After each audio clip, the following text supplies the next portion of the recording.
오늘 하나님의 말씀은 두란노 마태복음 12장 1절에서 8절입니다.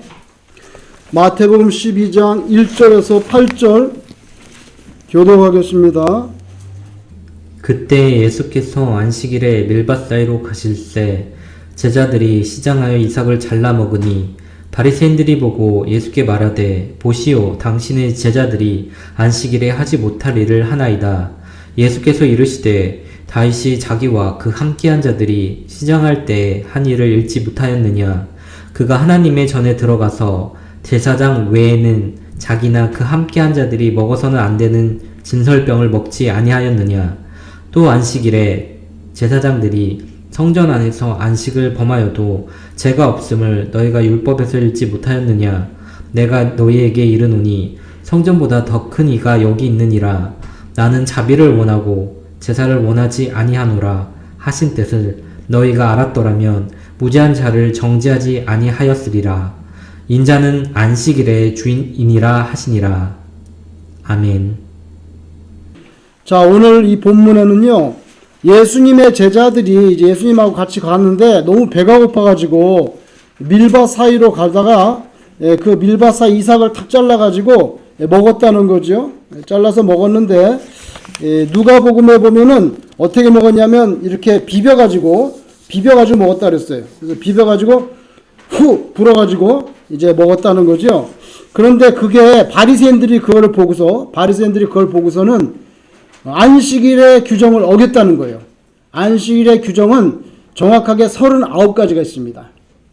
그냥 안식일을 거룩히 지키라 했지만 이제 나중에 그 율법을 바리새인들이 율법사들이 아주 잘게 나눠서 예를 들면 안식일엔 불을 피우지 못해요.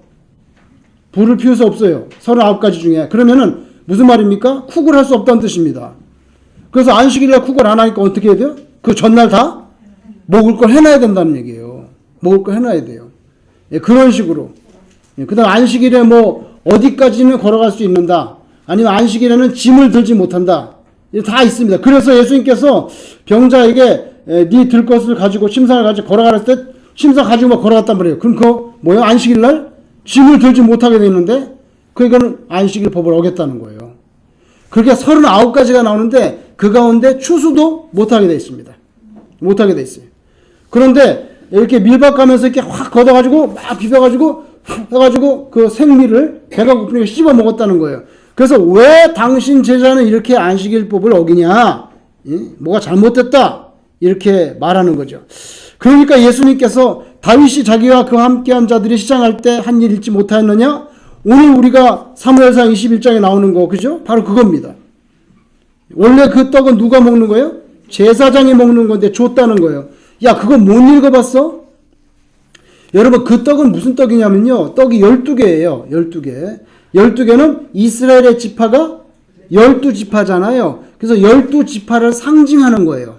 상징하는 건데, 이제 성소에 딱 들어가면 저 뒤에 여기죠. 여기는 이제 원래 지성소라고 여기는 법궤가 있었어요. 법궤가 있고 여기 커튼이 쳐져 있었죠. 커튼가 쳐져 있어가지고 이건 보지 못해요. 1년에 딱 한 번 대속죄일 욤키푸르, 지금도 유대인은 욤키푸르 지키잖아요. 욤키푸르 때 대제사장이 딱 커튼 열고 들어가가지고 여기서 하나님께 제사를 드리고 나오는데 그것도 이게 줄 같은 거 묶어가지고 이렇게 죽을까봐 죽으면 끌어내야 될 거 아니에요. 그렇게 겁을 내는 거야. 끌어내야 되는데 아무도 들어갈 수 없어. 죽을까봐. 그러니까 뭐야? 만약에 죽으면 끌어내야 되니까 줄 묶고 그 다음에 여러분 대제사장 여기 옷에다가 방울 달았죠? 방울 딸랑딸랑. 왜? 이게 돌아다니면 아직도 안 죽었구만. 이게 하나님이 두렵기 때문에 이렇게 걸어다니면 이게 옷에서 딸랑딸랑 소리가 안 죽었어. 근데 소리가 안 나면 어떻게 돼? 밧줄을 당겨봐야 돼. 죽었냐 살았냐. 그 정도로. 이제 그거 말고 커튼 밖에는 이제 뭐가 있냐면 분향단 있고 등잔 있고 그다음에 떡상 있어. 떡상이 있는데 그 떡상에는 12개의 떡이 있어요. 12개가 어떻게 있냐면은 6개씩 이렇게. 여기 6개, 12개를 막 이렇게 다 펼쳐놓은 게 아니라 하나, 둘, 셋, 넷, 다섯, 여섯 이렇게 또 하나, 둘, 셋, 넷, 다섯, 여섯 이렇게 12개가 이렇게 있습니다.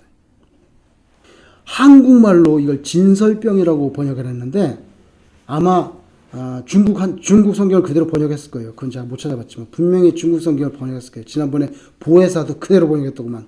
그러니까 진설병, 병은 떡병자죠. 이렇게 차렸다는 거예요. 그래서 진설병인데, 그럼 진설병이라고 번역한 그 단어는, 히브리 원래 단어는 뭐냐? 원래 단어는 어떻게 되느냐? 그게 여러분 베들레헴 아시죠? 베들레헴, 그죠? 베들레헴이 베스레헴입니다. 원래 두 단어예요. 베스레헴, BETH는 집이란 뜻이에요. 집, 하우스라는 뜻이란 말이에요. 그러니까 레헴은 브레드란 뜻이에요. 우리나 떡이라 그러지 그 사람들은 그냥 브레드죠. 예, 빵집이란 말이에요. 그래서 베들레헴, 그러니까 뭐예요? House of Bread, 그죠? 그래서 베들레헴이 뭐예요? 한국말로 베들레헴인데 베들레헴 그러면 House of Bread. 그래서 베들레헴 뭐예요? 떡집, 예, 빵집 이런 뜻이에요. 그래서 그 떡집 베들레헴에서 누가 태어났어요? 예수님이 태어났죠. 예수님이 무슨 떡을 주죠? 생명의 떡을 주잖아요. 생명의 떡을 주잖아요. 그죠? 근데 거기에 레헴 있잖아요. 레헴. 그게 떡이에요. 그러면 여기 그 제사장들만 먹는 이건 뭐라냐면, 레헴 파님. 이렇게 됐어요. 레헴 파님. 그럼 레헴은 아시겠지? 레헴 뭐예요? bread. 떡이에요. 파님이 뭐예요? 파님. 파님은 얼굴입니다. 얼굴인데 정확히 말하면 파님이 돼가지고 복수로 얼굴들. 그래서 그걸 문자 그대로 번역하면 bread of faces. 얼굴들의 떡이라는 뜻이에요. 무슨 말입니까? 왜 얼굴떡이라고 했을까요? 하나님 앞에 항상 니네가 하나님 앞에 얼굴 이렇게 하고 있다 이거예요. 12지파가 다. 하나님이 다 보고 계신다는 거죠. 너희들도 하나님 앞에 얼굴을 보이는 거예요. 이렇게. 그래서 참 의미가 깊어요. 이게 한국말로 한자로 진설병이라고 번역했는데 원래 진설병의 원래 뜻은 얼굴떡이에요. 너희 12지파들 다 내 앞에 있다는 거예요. 내 앞에 얼굴 보인다. 그래서 얼굴 보이라고. 얼굴이나 봅시다. 한국 사람들 그러잖아요. 얼굴이나 한번 보지. 밥 먹자는 얘기야. 얼굴이나 한번 보지. 얼굴떡. 근데 그거를 다윗이 배고프니까 줬지 않냐. 하나님이 그렇게 다 허락하시는데 배가 띵띵 불어있는데 준 게 아니잖아. 너무 배가 고파서 줬지. 그러니까 내 제자들도 너무 배가 고파가지고 밀 이삭을 이렇게 해서 먹었기로 서니 그거 가지고 그렇게 비난을 하냐. 너희들은 정말 껍데기만 있구나. 안식일이 뭐예요? 안식일이 사람을 위해서 있는 거지. 사람이 안식일을 있는 거냐. 그러면 배가 터지게 불러있는데 내 제자들이 막 밀을 비비는 게 아니잖아요. 너무 배가 고파서 먹었잖아. 그러면은 이해를 해야지. 다윗도 진설병 먹었는데 그거 모르냐? 이렇게 말하는 거예요.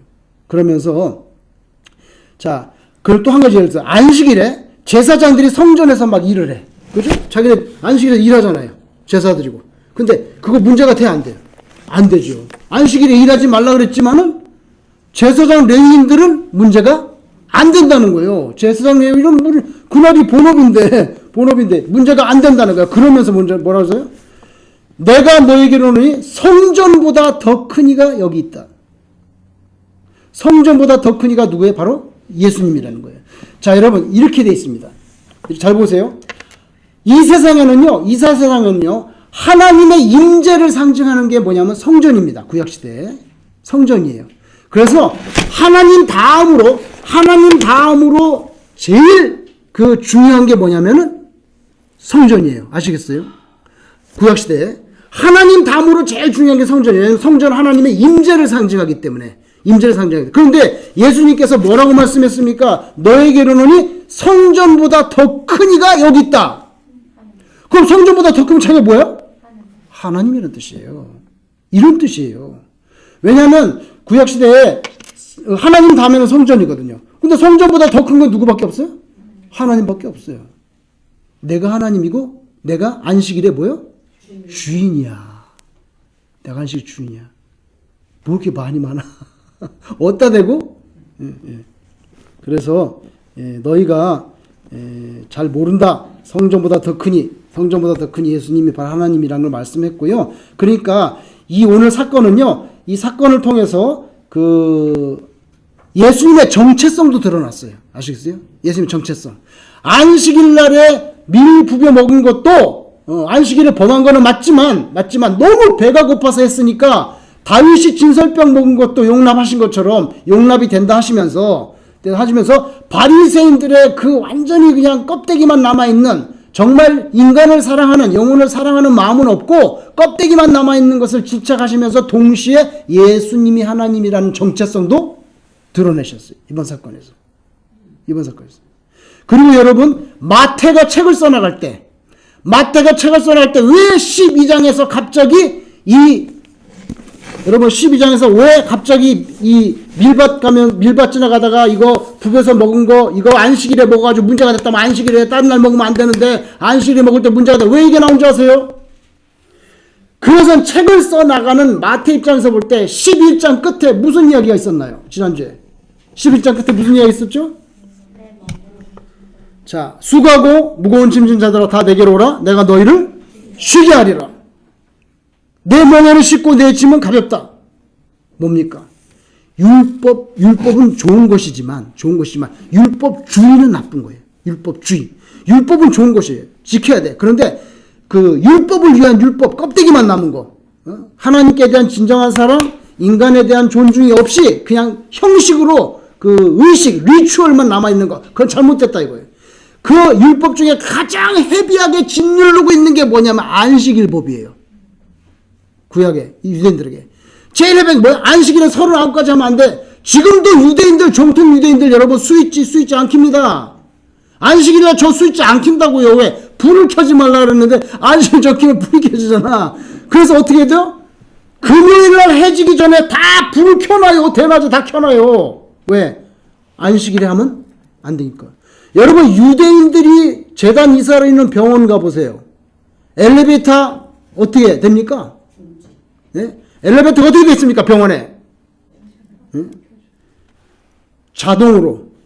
안식일날 이거 안 눌러도 사람 딱 쓰면 자동이 딱 켜지게 됐어요. 왜냐면 누르면 안 되기 때문에. 누르면 안 되기 때문에. 그 정도로.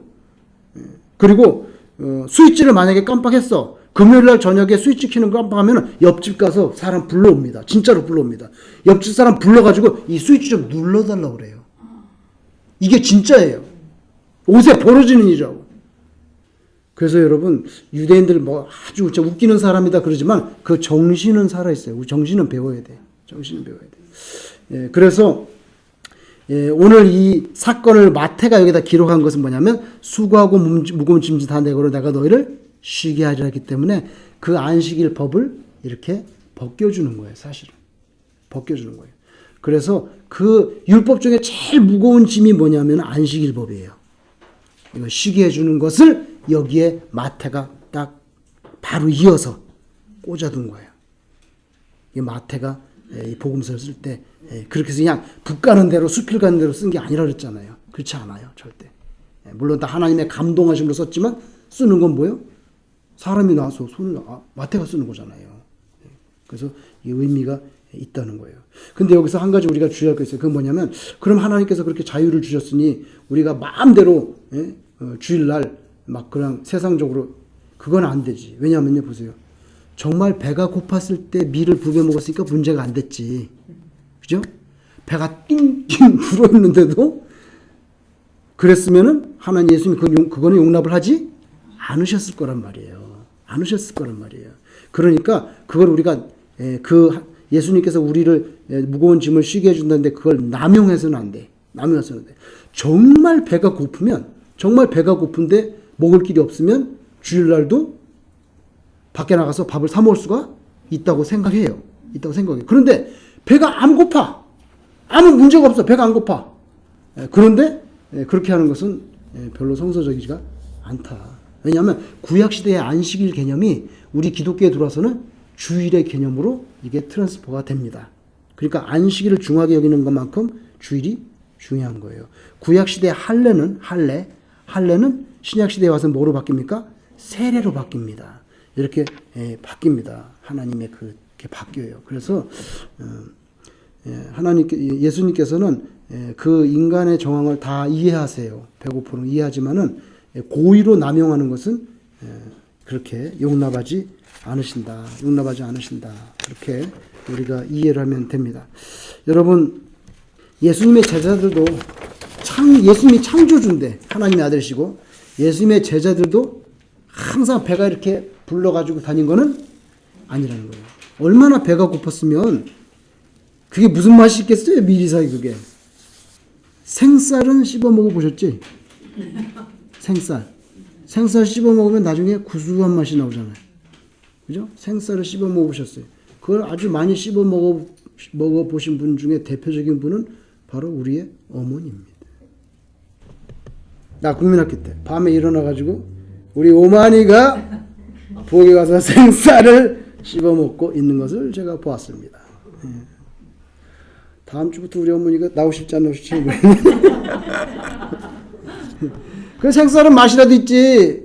뭐해서 밀은 잘 모르겠어요. 그 구수한 맛이 날지. 생쌀은 저도 씹어 먹었는데 맛이 괜찮잖아요. 그러니까 예수님의 제자들을 그렇게 부유하지 않았어요. 그냥 간신히 먹고 살았지. 그러니까 우리가 그냥 성경적으로 먹고 살만한 그런 양식이 있으면 족한 줄로 여기라 그래야지, 너무 그냥 욕심을 부리고 그런 것은 하나님 앞에서 옳지 않다. 자, 여러분, 참고로 제가 유인물을 나눠줬는데요. 이거는 뭐 한 번만 보고 가려고요. 요게 이제 그림이 있습니다. 맨 위에 보시면 무슨 빌딩 같은데, 빌딩 위에서 나팔을 불고 있죠? 나팔을 불고 있습니다. 근데 제가 맨 위에 거기에 보면은 동그라미 쳐놨죠? 위에. 그 동그라미 쳐진 고개 돌이 쪼개진 게 바로 중간에 있는 그 돌입니다. 중간에 있는 돌이에요. 중간에 있는 돌입니다. 그러면 이 빌딩은 어디냐 도대체? 어디냐? 맨 밑에 그림을 보시면 요게 구약시대에 예수님 당시에 그 예루살렘을 모형으로 만들어 놓은 것을 찍은 건데, 여러분 거기 중간에 보면 네모 박스가 있죠? 거기 안에 성전이 있습니다. 보여요? 성전 있죠? 예루살렘 성전 있고, 거기 네모 박스가 그게 뭐냐면 저기 성전산, 네? 성전산이라고 그래요. 산. 거기에 제가 잘 보시면 중간에 동그라미 쳐놓은 게 있어요. 보이세요? 왼쪽에.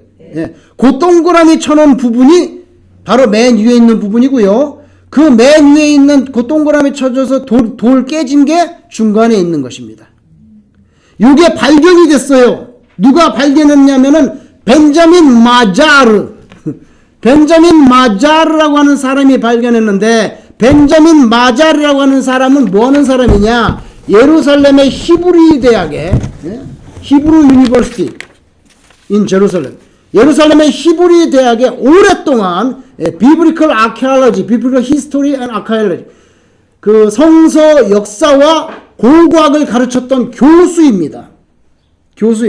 이분은 1906년에 태어나서 1995년에 돌아가셨는데, 이 벤자민 마자르라고 하는 교수가 이끄는 팀이 발굴을 했는데, 예루살렘에 발굴을 하다가 뭘 발굴했냐면 이 돌덩어리를 발굴한 거예요. 이게 뭐냐? 근데 보니까 자세히 보세요. 거기 글자가 써있죠? 보이세요? 네. 그 글자가 써있잖아요. 이 글자를 판독을 한 거예요. 그게 언제냐면 1968년 1968년도에 이걸 발견했어요. 예루살렘에서. 그래서 이게 무슨 돌덩이지? 여기 무슨 글자가 써있네? 그래서 그 글자가, 여러분 거기 맨 위에 그림에 보시면 그 글자가 그렇게 써있는 거예요. 보이시죠? 맨 위에 그림에. 그럼 그 글자가, 이 글자를 판독을 해야 이게 무슨 돌인 줄 알 거 아니에요? 그 글자가 보면, 자, 오른쪽에 있는 동그라미는요, 그건 어떻게 했냐면, 레비트, 이렇게 있습니다. 히브리어인데, 레비트인데 뜻이 뭐냐면, to the place. 장소라는 뜻이에요, 장소라는 뜻이에요. 엘리가 to라는 뜻이거든요, to. 그래서, 자, 오른쪽에 동그라미가 레빗, 그럼 뭐냐니까? 레빗, 그럼 뭡니까? to the place. 이런 뜻이에요. 그 다음에 왼쪽에 동그라미 있죠? 왼쪽에 동그라미는 하테키야라고 되는데, 하테키야는 뭐냐면요, 부은다는 뜻입니다. blowing, 부은다는 뜻이에요. 그래서 이 단어를 판독을 했어요. 돌에 새긴 거를. 이 벤자민 마자르가. 그게 딱 보니까, 그 다음에 뒤에 거는 잘렸어. 돌이 깨져가지고 뭔지 모르겠어. 잘려서 그건 판독이 안 돼. 근데 앞에 두 단어는 뭐냐면 to the place of blowing, 뭡니까? 부는 장소라는 거예요. 뭘 불어? 나팔을 부는 장소라는 거예요. 이걸 알아냈어요. 그래서 그 돌이 떨어져 있었거든요. 높은 빌딩 아래. 그렇게 하니까 그게 바로 여기 뭐예요? 여기서 쪼개져 나간 거예요. 여기서 쪼개져 나간 돌이에요. 그럼 여기서 쪼개져 나갔다가 어떻게 알았냐? 조세퍼스가 쓴 글에, 나팔을 안식일마다 시작될 때, 금요일날 저녁, 안식일이 시작됩니다! 말로 하지 않고, 뽕! 불면은 다 아무것도 안 해야 돼요. 그래갖고 토요일날 저녁, 안식일이 끝납니다. 토요일날 저녁에 다시 뽕! 하면은 전부 밥하고 뭐 빨래하고 막 그렇게 다니는 거예요. 그렇게 안식일 시작할 때 불고, 안식일 끝날 때 불었다고 조세퍼스가 기록에 남아있어요. 근데 그 사람에 의하면 거의 동네마다 다 불었다고 그랬어. 동네마다. 예루살렘은 당연히 불었겠지. 당연히. 그래가지고 이 돌이 떨어져 나간 조각을 찾았는데 바로 여기야. 여기 지붕 있죠. 이게. 여기 그 예루살렘 시가지, 여기 보면 남쪽이죠. 여기 사우스예요. 사우스 웨스트 코너. 사우스 웨스트 코너에 이렇게 나팔을 불 수 있는 빌딩 위에, 지붕 위에다가 나팔을 불 수 있는 공간을 마련했어요. 거기서 온 그 예루살렘이 다 들을 수 있도록 뿡 불어주는 거예요. 안식일이 시작될 때, 그리고 안식일이 끝날 때. 마치 우리 옛날에 그죠? 통금. 그 사이렌 울리듯이 그렇게 불어주는 겁니다. 그래서 모든 예루살렘 사람들이 그 나팔 소리 들으면 다 스탑합니다. 꼼짝 못해. 그게 발견이 됐는데 1968년에 이 돌이 발견됐고요. 굉장히 큰 돌이에요. 이만해요. 이 피아노만 해요. 근데 이 피아노 윗독도만 한데 지금 그 원본은 예루살렘 박물관으로 가 있고 똑같이 카피해가지고 여기다 갖다 놨어. 원래 발견된 장소다. 그럼 원본을 갖다 놔야지. 그 원본 놔두면 어떻게 그러니까 원본은 잘 박물관에 모셔놨고, 그거를 카피한 거 그대로 돌로 만들어갖고 카피 깨진 것까지 그대로 정확하게 해가지고 여기다 그대로 놔뒀는데 오늘날 여기 가면 관광객이나 순례자들이 여기 가면 그걸 볼 수가 있게 해놨어요. 그래서 제가 여러분한테 뭡니까? 안식일이 얼마나 무시무시하게 지켜지는지 몰라요. 한번 나팔 불면 그걸 나팔 분데 뭐 딴짓하면 돌에 맞아? 죽습니다. 예. 그런 심각하고 너무나 무거운 안식일에 그 수고하고 무거운 중압감이 있는데 예수님께서 그거를 풀어주셨어요. 예수님은요, 우리에게 짐을 지우려고 오신 분이 아니에요. 우리를 풀어주시고 자유하게 해주시기 위한 분. 그리고 그걸 위해서 예수님이 십자가에서 돌아가신 거죠. 자, 여러분, 이런 고고학은요, 저는 참 좋아합니다. 왜냐하면 실제로 우리가 성경을 가깝게 느낄 수 있는 매개체가 돼요. 이런 것들이. 이거 벤자민 마자르가 이거 발견했을 때 그 감동이라는 것은 정말 형용할 수 없습니다. 조세퍼스가 남긴 그 글에 나팔 부는 데가 있다는데 바로 여기구나. 그래서 이걸 찾아낸 거예요. 지난번에는 예레미야가 그 밑에 웅덩이에 빠뜨렸다고 했거든요. 근데 그때 그 성경 나오는 구절에 그 한 부분이 그 사람 이름인데 그 사람 이름이 새겨진 동전이 나왔어요. 그 흙으로 만든 거. 그게 발견됐다고. 그런 거라 그냥 굴러다니다가 땅속에서 발견된 거예요. 그 발굴하다가. 그 얼마나 그 발굴한 사람이 감동이 되는지 말로 형용 못해. 예레미야 성경책에 있는 그 사람 이름이 여기서 났더라고요. 여기서. 그래서 굉장히 도움이 되고 하나님의 말씀이 이게 그냥 엉터리로 쓴 게 아니라 너무 정확하게 됐다는 것을 우리가 알 수 있습니다. 여러분, 우리도 예수님 때문에 이렇게 율법에서 많이 자유하게 됐죠. 자유하게 됐습니다. 예수님께 감사한 마음이 늘 충만하시기를 바랍니다. 주님 같이 기도를 드리겠습니다.